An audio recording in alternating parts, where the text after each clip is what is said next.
जय हिंद। आप सभी का अपने इस YouTube चैनल पर स्वागत है। तो आज के इस सेशन में आप सभी कवर करेंगे कि संविधान की प्रस्तावना क्या है। ये संविधान की जो प्रस्तावना है, यहाँ से देखा जाए तो आपके एग्ज़ाम में प्रश्न बनते हैं, इसीलिए इस टॉपिक को हम आज लेकर के आए हैं। अब यहाँ पर जैसा कि आप सब देख पा रहे होंगे कि संविधान की जो प्रस्तावना है, इसको 13 दिसंबर 1946 को पंडित जवाहरलाल नेहरू द्वारा जो प्रस्तुत उद्देश्य प्रस्ताव था, इसी का संक्षिप्त रूप है। अर्थात यहाँ पर कहने का तात्पर्य यह है कि संविधान सभा में पंडित जवाहरलाल नेहरू ने अपनी जो उद्देश्य वाक्य प्रस्तुत किए थे, उन्हीं उद्देश्य वाक्यों को ही संविधान की प्रस्तावना कहा जाता है। अब देखिए, ये जो संविधान की प्रस्तावना है, तो इस संविधान की प्रस्तावना को और किन नामों से जाना जाता है। तो पहली चीज़, संविधान की जो प्रस्तावना है, इसे जो है क्या कहा जाता है, तो इसको जो है संविधान की आत्मा कहा जाता है। जैसा कि यहाँ पर आप सभी लोग देख पा रहे होंगे कि इसे क्या बोला जाता है, संविधान की आत्मा कहा जाता है। और दूसरी चीज़ जो है, इसे क्या बोला जाता है, तो इसको जो है संविधान की कुंजी कहा जाता है। संविधान की कुंजी और संविधान की आत्मा कहा जाता है। अगला चीज़ जो है, इसे संविधान का दर्शन कहा जाता है और जो है इसी संविधान का परिचय पत्र कहा जाता है। परिचय पत्र इसलिए कहा जाता है क्योंकि N.A. पालकीवाला ने इस कथन को दिया था। और अगला चीज़ क्या है, इसे उद्देश्य प्रस्ताव या उद्देशिका कहा जाता है। इस तरीके से आप सभी ने देखा कि जो प्रस्तावना है, इसको कई सारे नामों से जाना जाता है। देखिए, ये जो अदर नाम दिए गए हैं, इसलिए दिए गए हैं क्योंकि प्रस्तावना के अवलोकन मात्र से ही आप सभी जान सकते हैं कि संविधान में किन किन बातों का उल्लेख किया गया है। इसीलिए जो है इस संविधान की प्रस्तावना को और भी नामों से जाना जाता है।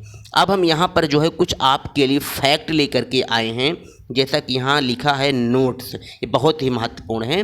तो यहाँ पर जो है K.M. मुंशी एक जो है राजनीति शास्त्री थे, जिनका पूरा नाम है कन्हैया लाल मणिक लाल मुंशी। तो K.M. मुंशी ने संविधान की जो है प्रस्तावना के परिप्रेक्ष्य में कुछ इन्होंने बात कही थी। यहाँ पर जो है आप लोग देख लेंगे। तो इन्होंने क्या कहा था कि राजनीतिक प्रस्तावना को जो है इन्होंने राजनीतिक जन्म कुंडली कहा था। और ये जो संविधान की प्रस्तावना है, तो ये UNO United Nation of Organization की चार्टर से प्रभावित है। और प्रस्तावना की जो भाषा शैली है, इसको ऑस्ट्रेलिया के संविधान से लिया गया है। और यदि बात किया जाए कि प्रस्तावना का विचार, या हम कहें कि हम भारत के लोग जो नामक शब्दावली है, इसको कहाँ से लिया गया है, तो अमेरिका के संविधान से लिया गया है। और आपने देखा कि प्रस्तावना की भाषा बोलो कहाँ से लिया गया है, तो ऑस्ट्रेलिया के संविधान से लिया गया है। अब एक संविधान का शिक्षक होने के नाते और आप सभी एक संविधान का विद्यार्थी होने के नाते सभी को जो है संविधान की प्रस्तावना को एकदम अच्छे से याद होना चाहिए। आप लोग याद कर लेंगे। तो यहाँ पर आप जैसा कि देख पा रहे हैं, सिर्फ इतना ही इसमें लिखा गया है कि हम भारत के लोग ... अंगीकृत, अधिनियमित एवं आत्मार्पित करते हैं। किसी भी किताबों से आप जो है संविधान की प्रस्तावना को देख करके पढ़ सकते हैं, याद कर सकते हैं। और इसी क्रम में देखा जाए तो प्रस्तावना में जो है भारत शब्द का जो प्रयोग किया गया है, 2 बार किया गया है। अब देखिए कि जो प्रस्तावना है, तो प्रस्तावना का वर्णन जो है कैसे मिलता है ना।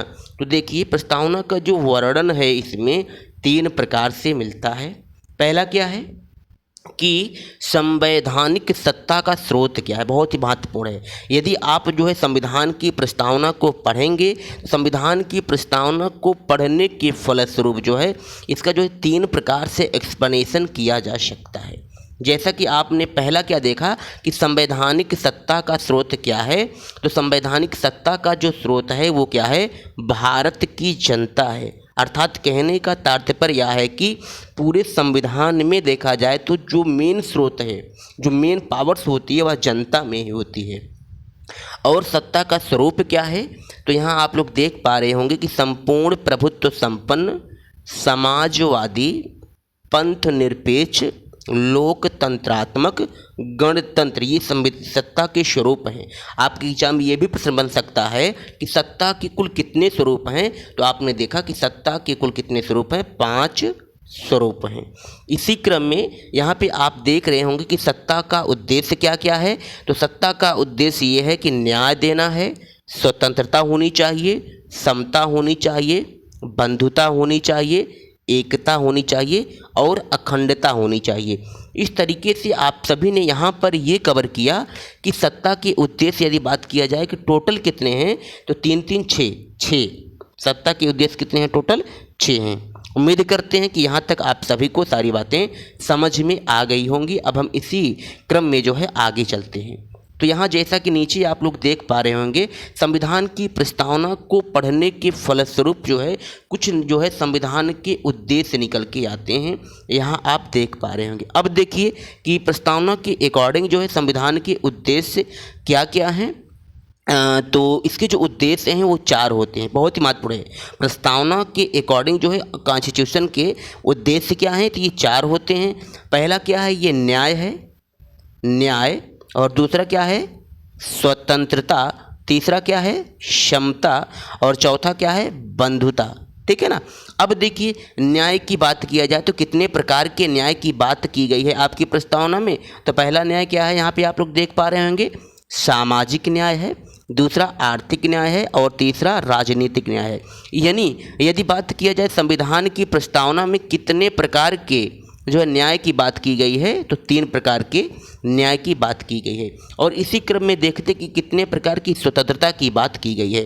तो पहला क्या है? विचार की स्वतंत्रता, दूसरा है अभिव्यक्ति की स्वतंत्रता, तीसरा है विश्वास की स्वतंत्रता, चौथा है धर्म की स्वतंत्रता और पांचवा है उपासना की स्वतंत्रता। इस तरीके से आप सभी ने यहाँ पर देखा कि पांच प्रकार के स्वतंत्रता की बात जो है प्रस्तावना में की गई है।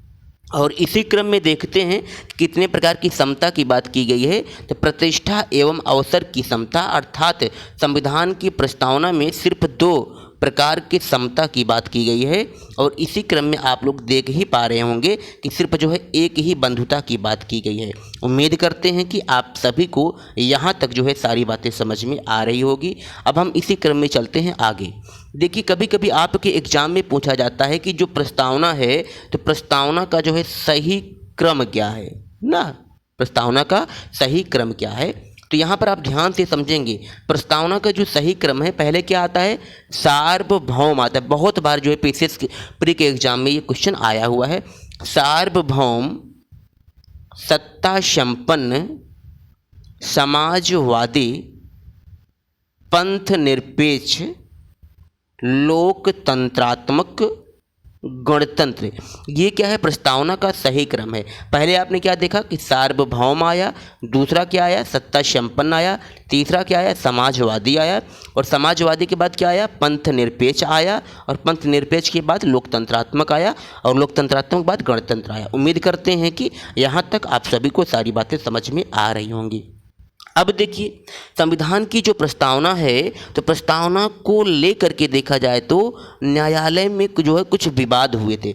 विवाद ये हुआ था कि क्या जो संविधान की प्रस्तावना है ये संविधान का भाग है कि भाग नहीं है, ये विवाद हुआ था। और इन विवादों में देखा जाए तो जो पहला विवाद था बहुत ही महत्वपूर्ण है, ये बार बार जो है आपके एग्जाम में क्वेश्चन आया हुआ है।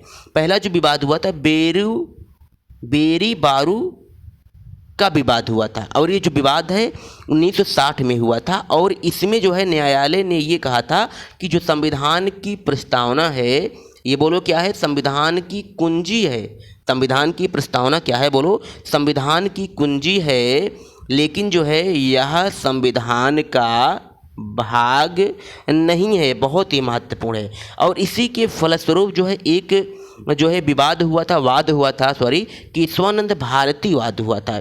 और इस केशवानंद भारती वाद में न्यायालय ने ये कहा था कि जो संविधान की प्रस्तावना है ये संविधान का भाग तो है लेकिन न्याय योग्य नहीं है, अर्थात प्रस्तावना को लेकर के जो है आप न्यायालय नहीं जा सकते हैं और संविधान की प्रस्तावना में जो है अमेंडमेंट नहीं किया जा सकता है। और इसी क्रम में यदि हम बात करते हैं कि जो है आपके एग्जाम में बार बार क्वेश्चन बनता है कि संविधान की प्रस्तावना में अब तक जो है कितनी बार जो है कॉन्स्टिट्यूशन अमेंडमेंट किया गया है, तो आप लोग बिल्कुल अच्छे से तैयार कर लीजिए। संविधान की प्रस्तावना में जो है अब तक जो है मात्र एक ही बार संशोधन किया गया है 42 कॉन्स्टिट्यूशन अमेंडमेंट के तहत। और जो ये अमेंडमेंट किया गया था इसके तहत जो है 3 शब्दों को जोड़ा गया था। शब्द क्या क्या थे आपको अच्छे से याद कर लेना है। समाजवादी था, और दूसरा क्या था, पंथ निरपेक्ष था, और तीसरा क्या था, अखंडता था। और उम्मीद करते हैं कि यहाँ तक जो है आप सभी को सारी बातें समझ में आ गई होंगी। और आज के लिए इतना ही, और उम्मीद करते हैं कि आप सबको सारी बातें समझ में आ गई होंगी। तो आज के लिए इतना ही। Thank you so much, all the best. जय हिंद, जय भारत, वंदे मातरम।